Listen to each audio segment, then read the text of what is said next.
ఎన్ని చరిత్రలు మనం సృష్టించాం. 1983 మీరందరూ కూడా గుర్తుపెట్టుకోవాల్సినటువంటి సంవత్సరం. 2 అద్భుతాలు జరిగాయి.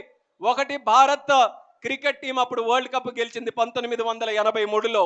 మరొక అద్భుతం 9 నెలల్లో ప్రాంతీయ పార్టీ పెట్టి ఎలక్షన్లలో గెలిచి ముఖ్యమంత్రిగా ప్రమాణ స్వీకారం చేసినటువంటి చరిత్ర ఈ దేశంలోనే మన తెలుగుదేశం పార్టీకి మనం దక్కించుకున్నాం.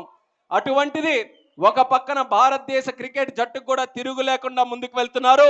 ఈ తెలుగుదేశం పార్టీ అదే రీతిలో తిరుగు లేకుండా ఎన్ని సంవత్సరాలైనా సరే తెలుగు ప్రజల అభిమానంతో ముందుకు నడుస్తూనే ఉంటుంది. ఢిల్లీ వాళ్ళకి తెలుగువాడి పౌరుషం ఎలా ఉంటుందో రుచి చూపించాం. ప్రాంతీయ పార్టీ తాలూకా దెబ్బ వేడి ఏ రకంగా ఉంటుందో ఎన్టీఆర్ గారి ఆధ్వర్యంలో ఆ రోజు మనం చూపించాం. అదే రకంగా మహిళల తాలూకా హక్కులకి పునాదులు మనం వేశాం. బడుగు బలహీన వర్గాలకి ఇటువంటి వేదికల్లో ముందంజలో నిల్చోగలుగుతున్నారనంటే ఆ రోజు తెలుగుదేశం పార్టీ చేసినటువంటి కార్యక్రమాల వల్ల అనేది గుండెలు చాటుకుంటూ కూడా ఈ సందర్భంగా తెలియజేసుకుంటున్నాను.